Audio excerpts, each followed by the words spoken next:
Hello everybody, कैसे हैं आप लोग। स्वागत है आप सभी का। हम फिर हाजिर हैं एक नए वीडियो के साथ में।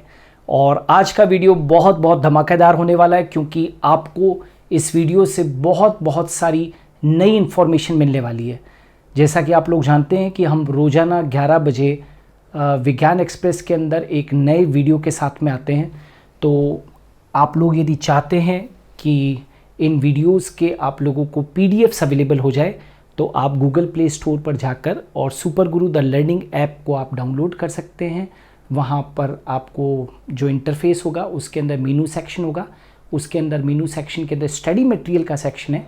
स्टडी मटेरियल के सेक्शन को क्लिक करेंगे तो विज्ञान एक्सप्रेस का फोल्डर मिलेगा। बस फिर क्या है, आप विज्ञान एक्सप्रेस के वीडियोज़ को रोज़ाना पीडीएफ्स को डाउनलोड कर पाएंगे। तो चलिए शुरू करते हैं आज का वीडियो। और उससे पहले हमेशा की तरह आप लोगों को मोटिवेट करने के लिए चंद पंक्तियाँ। डोंट क्विट, कभी भी किसी चीज़ से क्विट नहीं करना है। Suffer now and live the rest of your life as a champion. कभी भी क्विट नहीं करना है। हो सकता है कि आप आज सफ़र कर रहे हो किसी चीज़ से, है ना, बट याद रखना rest of the life you will be champion. ठीक है, तो यदि चैम्पियन की तरह रहना चाहते हैं फ्यूचर के अंदर, तो डोंट क्विट नहीं करना है।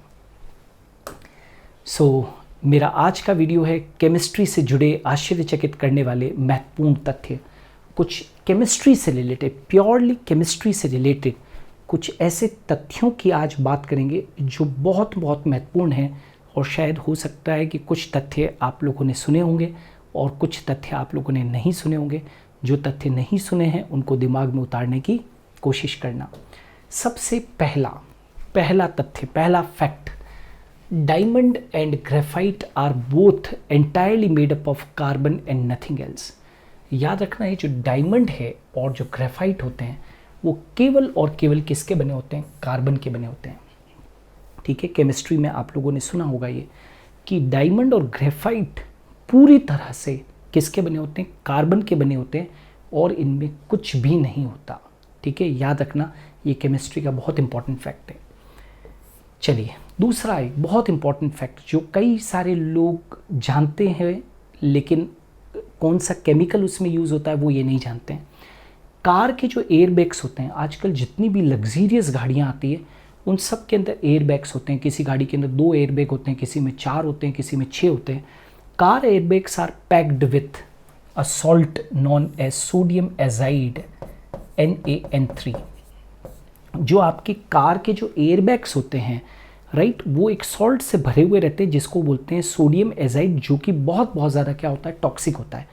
आप समझिए, जैसे ही कोई हेड ऑन कोल्यूशन होता है या आपका कोई एक्सीडेंट होता है तो आपने देखा होगा एयरबैग खुल जाते हैं। तो एयरबैग में तो भैया गैस भरी हुई रहती है, तो होता तो एयरबैग में क्या है? सोडियम एजाइड है, जो कि टॉक्सिक होता है, जहरीला होता है। तो एक्चुअली क्या होता है कि सोडियम एजाइड कन्वर्ट हो जाता है जैसे ही कोल्यूशन होता है। तो एयर बैग्स के अंदर इग्निशन के कारण, कुछ कार के अंदर सेंसर्स लगे रहते हैं जिसकी वजह से वहाँ पर इग्निशन होता है, और इग्निशन के कारण ये जो सोडियम एजाइड होता है, सोडियम एजाइड, ये वार्म अप होता है, और वार्म अप जैसे ही हो जाता है तो ये sodium metal and nitrogen gas के अंदर कन्वर्ट हो जाता है। सोडियम मेटल और नाइट्रोजन गैस के अंदर कन्वर्ट हो जाता है, और जैसे ये सोडियम मेटल और नाइट्रोजन गैस में कन्वर्ट होता है तो एयरबैग क्या हो जाता है? खुल जाता है, फूल जाता है, और वो सोडियम एजाइड जो है जैसे ही सोडियम मेटल और नाइट्रोजन गैस में बदलता है तो ये टॉक्सिक की जगह पे नॉन टॉक्सिक हो जाता है, और आपकी जान बच जाती है किससे? एयरबैग से। तो अब जब भी गाड़ी खरीदें तो एयरबैग्स तो कम से कम होनी ही चाहिए, है ना, क्योंकि एक्सप्रेस हाईवेज़ बन रहे हैं और उसके अंदर लोग 140 की स्पीड के ऊपर चलाते हैं गाड़ियाँ, तो कोल्यूशन हो और आपकी जान ना जाए, इसलिए कार एयरबैग्स वाली खरीदें। एयरबैग्स के अंदर क्या भरा हुआ रहता है तो ये बहुत कम लोग जानते हैं। ध्यान से देख लीजिए, इसमें एक सॉल्ट भरा रहता है, सोडियम एजाइड, जो कि कोल्यूशन के बाद में सोडियम मेटल और नाइट्रोजन गैस में बदल जाता है, तब कहीं जाके एयरबैग खुल जाते हैं और आपकी जान बच जाती है। बहुत इंपॉर्टेंट फैक्ट है, ध्यान रखिएगा। तीसरा फैक्ट आते हैं, air becomes liquid at -190 degree Celsius temperature. याद रखना, जो एयर होती है, वायु होती है, ठीक है ना, वो -190 डिग्री सेल्सियस के ऊपर क्या हो जाती है, लिक्विड फॉर्म में, तरल रूप में बदल जाती है। वापस से बोल रहा हूँ, एयर जो होती है, वायु, -190 डिग्री सेल्सियस पर लिक्विड फॉर्म में क्या हो जाती है, बदल जाती है। ये भी ध्यान रखिएगा। Solid form of carbon dioxide, solid form of carbon dioxide is known as dry ice. याद रखना, ड्राई आइस किसको कहते हैं, solid form of carbon dioxide. Carbon dioxide का जो सॉलिड फॉर्म है उसी को हम क्या कह देते हैं, ड्राई आइस के नाम से जानते हैं। It is called as dry ice.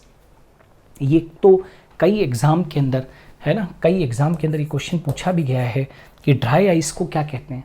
तो dry ice is nothing, it is the solid form of the carbon dioxide. Most abundant element on earth, ये भी बहुत इंपॉर्टेंट है, ये आना ही चाहिए, कम से कम हर एक केमिस्ट्री के स्टूडेंट को ये आना ही चाहिए। कोई पूछे सबसे ज़्यादा मात्रा में पाया जाने वाला इस अर्थ के ऊपर एलिमेंट कौन सा है, most abundant element found on earth. ध्यान से सुना, मैंने अर्थ के ऊपर पूछा है, most abundant element found on earth. मैंने यूनिवर्स के अंदर नहीं कहा, most abundant element found on earth. इस पृथ्वी के ऊपर सबसे ज़्यादा मात्रा में पाया जाने वाला तत्व कौन सा है, तो वो ऑक्सीजन है। ठीक है, याद रखोगे। तो this point must be remembered, ये फैक्ट इंपॉर्टेंट है। अब आ जाते हैं, the most abundant element found in the universe. इस ब्रह्मांड के अंदर, इस यूनिवर्स के अंदर सबसे ज़्यादा मात्रा में पाया जाने वाला तत्व कौन सा है, तो यदि यूनिवर्स के लिए आपको ध्यान रखना है तो वो कौन है, ये फैक्ट ध्यान रखना, hydrogen. Most abundant element in the universe, पूरे ब्रह्मांड के अंदर सबसे ज़्यादा मात्रा में पाया जाने वाला एलिमेंट कौन है, हाइड्रोजन। और पृथ्वी के ऊपर सबसे ज़्यादा मात्रा में पाया जाने वाला कौन है, ऑक्सीजन है। ये याद रखना। नाउ जे एक इंपॉर्टेंट फैक्ट शायद आपने नोटिस किया नहीं किया, केमिस्ट्री का हर एक इंटेलिजेंट बच्चा हो या कोई भी बच्चा हो, एवरेज बच्चा हो, सबको पीरियडिक टेबल तो आती ही आती है। टीचर्स लोग घुटवा डालते हैं, आपको सबको मालूम है पीरियडिक टेबल। और पीरियडिक टेबल के अंदर आपने देखा है कि अलग अलग सिंबल्स होते हैं, सोडियम का, हीलियम का, है ना, अलग अलग सबके साइंस होते हैं। ठीक है, but J is the only letter that doesn't appear on the periodic table. तो अपनी पीरियडिक टेबल को उठाइए, आवर्त सारणी को उठाइए और उसमें देखिए कि कोई भी एलिमेंट क्या उसमें जे है क्या। J is the only letter that doesn't appears on the periodic table. पूरे के पूरे संपूर्ण आवर्त सारणी में, पूरे के पूरे पीरियडिक टेबल के अंदर आपको जे लेटर कहीं पर भी देखने को नहीं मिलेगा। ठीक है, now hydrogen is the first element in the periodic table. आप लोगों को पीरियडिक टेबल सभी को आती है। पीरियडिक टेबल में सबसे पहला एलिमेंट कौन सा है, हाइड्रोजन है। छोटी सी चीज़ है लेकिन फैक्ट है, आना चाहिए। Hydrogen is the first element in the periodic table and it is highly inflammable, है ना, ज्वलनशील होता है ना, इट इज़ हाईली इन्फ्लेमेबल। तो hydrogen is the first element in the periodic table. आवर्त सारिणी के अंदर पहला तत्व यदि कोई है तो वो कौन है, हाइड्रोजन है, और काफ़ी ज्वलनशील होता है, इन्फ्लेमेबल होता है। Helium is lighter than air. ये फैक्ट है कि helium is lighter than air, तभी तो हीलियम से भरे गुब्बारे जो होते हैं वो हवा में चले जाते हैं। ठीक है, helium is lighter than air, हमेशा याद रखना। हीलियम जो होती है it is lighter than air. Helium हमेशा लाइटर होती है किससे, एयर से, इसीलिए तो हीलियम से भरे हुए गुब्बारे छोड़ते ही ऊपर चले जाते हैं। ठीक है, Mars is red because its surface contains a lot of iron oxide और रस्ट। मार्स का रंग लाल क्यों है, जानते हो ना आप लोग, प्लैनेट्स में मार्स है ना, जुपिटर, अर्थ, ये तो मैं मार्स की बात करूं। मार्स का कलर रेड है, जानते हो क्यों, बिकॉज इसके सरफेस के ऊपर क्या है, बहुत सारा आयरन ऑक्साइड है। इसके सरफेस के ऊपर बहुत सारा आयरन ऑक्साइड है या रस्ट है, इसीलिए तो मार्स का रंग कैसा है, रेड है। ये भी आप लोगों को ध्यान रखना है। Next, the only metal which is naturally antibacterial, बहुत बहुत इंपॉर्टेंट, सारे के सारे सभी लोगों को ये जानकारी होनी ही चाहिए, ये होनी चाहिए। आप लोगों ने देखा होगा कई लोग जो है कॉपर के बर्तनों के अंदर पानी, कॉपर के जग के अंदर पानी पीते हैं या कॉपर के बर्तनों का इस्तेमाल करते हैं। उसका एक बहुत बड़ा कारण है कि the only metal which is naturally antibacterial, right, जो एंटीबैक्टीरियल, नेचुरली एंटीबैक्टीरियल, प्रकृति ने ये उपहार दिया उसको कि ये खुद ही एंटीबैक्टीरियल है। मतलब कि आप यदि कॉपर के जग के अंदर पानी भरकर और पीते हैं तो ये मान के चल लो कि उसमें बैक्टीरिया वैसे ही क्या हो चुके हैं, विनाश हो चुका है बैक्टीरिया का। तो the only metal which is having this property कि वो कैसा होता है, एंटीबैक्टीरियल होता है, वो कौन है, कॉपर। तो कॉपर के बर्तन में पानी पीने से या पानी कुछ चीज़ों को खाने से आप समझे क्यों है, फ़ायदा क्या है कि वो एंटीबैक्टीरियल है, बहुत बहुत इंपॉर्टेंट है।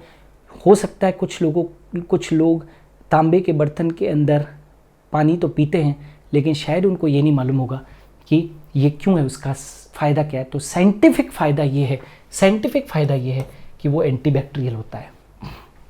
फर्स्ट आर्टिफिशियली मेड एलिमेंट, पहला, ये भी नई इन्फॉर्मेशन है, बिल्कुल नई इन्फॉर्मेशन है, आप लोगों को शायद नहीं आती होगी, आती है तो बहुत अच्छी बात है, नहीं आती है तो इसको ज़मीर में बिठा लीजिए। फर्स्ट आर्टिफिशियली मेड एलिमेंट कौन सा है, तो टेक्नीशियम है, ठीक है। टेक्नीशियम जो है, technetium is the first artificial man made element है, ये मानव निर्मित तत्व है, ये कृत्रिम रूप से मानव निर्मित तत्व कौन सा है, तो डेट इज, याद रखना, टेक्नीशियम, ठीक है।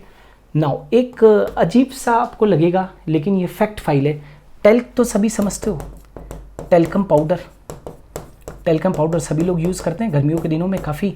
तो टेल्कम पाउडर और the talc is the softest non chemical substance, यदि कोई सबसे सॉफ्टेस्ट केमिकल सब्सटेंस है, सबसे सॉफ्ट केमिकल सब्सटेंस कोई है तो वो कौन सा है, टेल्कम पाउडर है। Liquid oxygen has a pale blue colour, याद रखना, लिक्विड ऑक्सीजन का जो रंग होता है वो हल्का ब्लू कलर होता है, हल्का नीला होता है। लिक्विड ऑक्सीजन का, वापस से बोल रहा हूँ, लिक्विड ऑक्सीजन का जो कलर होता है वो पेल ब्लू कलर होता है, ठीक है। और एक सामान्य सी चीज़, लेकिन शायद कुछ लोगों को ना आती हो, कि यदि कोई पूछे कि केमिकल नेम ऑफ वाटर क्या है, कोई भी पूछे कि केमिकल नेम ऑफ वाटर, एकदम से लोग अटक जाते हैं, अरे यार क्या केमिकल नेम क्या होता है, वाटर इज वाटर, H2O, है ना। तो केमिकल नेम ऑफ वाटर क्या है, डाईहाइड्रोजन मोनोऑक्साइड, राइट। इसको क्या कहते हैं, केमिकल नेम ऑफ वाटर। कोई एकदम से पूछ लेता है तो कई लोग, मैं देखता हूँ कई लोगों से मैंने पूछा है प्रश्न कि केमिकल नेम ऑफ वाटर क्या है, वाटर का केमिकल, अरे सर हमने तो नहीं सुना है वाटर का केमिकल नेम क्या होता है, वाटर इज वाटर, H2O होता है। अरे भाई सिंपल सा है, H2O डाईहाइड्रोजन मोनोऑक्साइड, एक ऑक्सीजन है तो मोनोऑक्साइड है, तो डाईहाइड्रोजन मोनोऑक्साइड। छोटी छोटी चीज़ें हैं लेकिन अपने नॉलेज को जरूर इन्हेंस कीजिए। रेयरेस्ट नेचुरली ऑकरिंग, ये भी कई बच्चों को नहीं आता है, रेयरेस्ट नेचुरली ऑकरिंग एलिमेंट, ऐसा कौन सा एलिमेंट है जो रेयर पाया जाता है, विरले पाया जाता है, रेयर पाया जाता है। Rarest naturally occurring element in earth crust, rarest naturally occurring element in the earth crust यदि कोई है तो वो एस्टेटिन है, ठीक है, याद रखोगे, एस्टेटिन सबसे रेयर, यदि नेचुरली ऑकरिंग एलिमेंट है, सबसे रेयर नेचुरली ऑकरिंग एलिमेंट यदि कोई अर्थ क्रस्ट के अंदर है तो वो कौन सा, एस्टेटिन है, right. DNA is flame retardant, है ना, मतलब डीएनए के ऊपर, DNA is flame retardant, DNA के ऊपर आग का असर नहीं होगा, आर यू गेटिंग, आग का असर नहीं होगा। डीएनए इज फ्लेम रिटार्डेंट, ठीक है ना, फ्लेम रिटार्डेंट है, ठीक है, इसके ऊपर आग का असर नहीं होता, ठीक है, तो ये भी ध्यान रखना। और वो इसलिए, अब आप सोच रहे ये केमिस्ट्री का पॉइंट ऑफ व्यू से कैसे हुआ, डीएनए तो बायोलॉजिकल है, अरे भाई तो डीएनए बायोलॉजिकल कंपोनेंट है लेकिन उसके अंदर है तो कंपोनेंट जो हैं फॉस्फेट वगैरह, फॉस्फोरिक एसिड वगैरह, वो तो केमिकल कंपोनेंट है, बस उसी के अंदर कुछ, उसी के कारण ये फ्लेम रिटार्डेंट होता है ना, फ्लेम रिटार्डेंट है, इसके ऊपर ज़्यादा असर आग का नहीं होगा। वाटर एक्सपांड्स व्हेन फ्रीजेस, याद रखना ये एक्सेप्शन है, कोई भी चीज़ वाटर एक्सपांड्स व्हेन फ्रीजेस, है ना, वाटर जो होता है और उसका वॉल्यूम बढ़ता है फ्रीज होने के बाद में, वाटर एक्सपांड्स व्हेन फ्रीजेस, कोई भी चीज़ फ्रीज होती है तो वो और श्रिंक होती है, लेकिन वाटर के साथ में ऐसा नहीं है, वाटर जल एक्सपांड करेगा फ्रीज होने के बाद में, मतलब जब वो बर्फ़ के रूप में जमा हो जाएगा तो उसका वॉल्यूम और क्या हो जाएगा, बढ़ जाएगा, एक्सपांड हो जाएगा, ठीक है, ये भी ध्यान रखना। Adding salt to water increases its density level, adding salt to water increases its density level. एक काम कीजिएगा, मैं आपको एक छोटा सा एग्जांपल देता हूँ, एक ग्लास वाटर लेना, उसमें पोटैटो को डाल देना, छोटा सा पोटैटो लेना, पोटैटो को डाल देना, क्या होगा, पानी के अंदर पोटैटो डालोगे तो कहाँ जाएगा, बॉटम के ऊपर जाएगा, चलो ओके। अब पोटैटो को बाहर निकाल लेना, सिंपल एक्सपेरिमेंट है, घर पे कर सकते हो, पोटैटो को क्या निकाल लो, बाहर निकाल लो। अब पोटैटो को बाहर निकाल कर और 2-3 चम्मच सॉल्ट, टेबल सॉल्ट जो होता है अपना, वो लेकर और वाटर के अंदर डाल दो, जैसे ही वाटर के अंदर टेबल सॉल्ट को डालोगे तो क्या होगा, उसकी डेंसिटी क्या हो जाएगी, बढ़ जाएगी, वाटर की डेंसिटी बढ़ जाएगी। सिंपल एक्सपेरिमेंट है, घर पे कर सकते हो। तो वाटर की डेंसिटी क्या हो जाएगी, बढ़ जाएगी। क्या किया आपने, सबसे पहले एक ग्लास वाटर लिया, वाटर के अंदर आपने आलू को डाला, पोटैटो को डाला, छोटे से पोटैटो को डाला, वो बॉटम के ऊपर चले जाएगा। अब आलू को बाहर निकाल लीजिए, बाहर निकालने के बाद में उसमें सॉल्ट डाल दीजिए, पानी के अंदर 2-3 चम्मच सॉल्ट डाल दीजिए और हिला दीजिए, शेक वेल। अब आप पोटैटो के अंदर डालिए, जैसे पोटैटो के अंदर डालोगे बॉटम पे नहीं जाएगा, ऊपर आ जाएगा। जादू हो गया। कई लोग कहेंगे ये जादू हो गया, लेकिन ऐसा कुछ भी नहीं है। ये केमिस्ट्री का फैक्ट है कि जैसे ही आप सॉल्ट को ऐड करते हो वाटर के अंदर तो वाटर की डेंसिटी क्या हो जाती है, बढ़ जाती है। और डेंसिटी उसकी बढ़ गई है तो नेचुरली जो चीज़ आपने डाली है वो कहाँ पर आ जाएगी, ऊपर आ जाएगी। तो ये बात ध्यान रखना। नाउ वेरी इंपॉर्टेंट, यहाँ पर देखिएगा gallium, gallium has a melting point of 29.76 degree Celsius. Gallium का याद रखिएगा, गैलियम का जो मेल्टिंग पॉइंट होता है वो 29.76 डिग्री सेल्सियस होता है। तो इस टेम्परेचर के ऊपर तो यदि आप गैलियम को हाथ पर रख दोगे तो it can melt on the palm on our hand, क्योंकि इतना टेम्परेचर तो मेंटेन होता ही है भाई, राइट। तो यदि आप हाथ पे रख दोगे गैलियम को तो उसका मेल्टिंग पॉइंट 29.76 डिग्री सेल्सियस है, तो वो आपके पाम पर, आपकी हथेली पे भी क्या हो जाएगा, मेल्ट हो जाएगा। Is it clear? तो व्यूअर्स, ये थे आज के इम्पॉर्टेंट फैक्ट्स जो कि केमिस्ट्री के ऊपर बेस्ड थे। हम लोग कोशिश कर रहे हैं कि आप लोगों के लिए बहुत सारा नया कंटेंट रोजाना लेकर आए। पेशेंस रखिएगा, आने वाले दिनों के अंदर इसके ऊपर बहुत सारा नया कंटेंट आने वाला है हमारे इस चैनल के ऊपर। तो यदि आप चाहते हो कि इस कंटेंट को आप लगातार देखते रहें तो आप लोग को क्या करना है, आपको इसको खूब सारा शेयर करना है। खूब सारा शेयर कीजिए, खुद भी देखिए और वीडियो को शेयर कीजिए, लाइक कीजिए, है ना। और जो नए व्यूअर्स हैं वो चैनल को सब्सक्राइब भी करके जाइए और कमेंट भी लिखिए कि आपको वीडियोस कैसे लग रहे हैं। यदि अच्छे लग रहे हैं तो कमेंट कीजिए, आपके कमेंट हमारे लिए बहुत बहुत मैटर करते हैं। तो आज के लिए इतना ही, हम कल फिर हाजिर होंगे एक नए वीडियो के साथ में ठीक 11 बजे विज्ञान एक्सप्रेस में।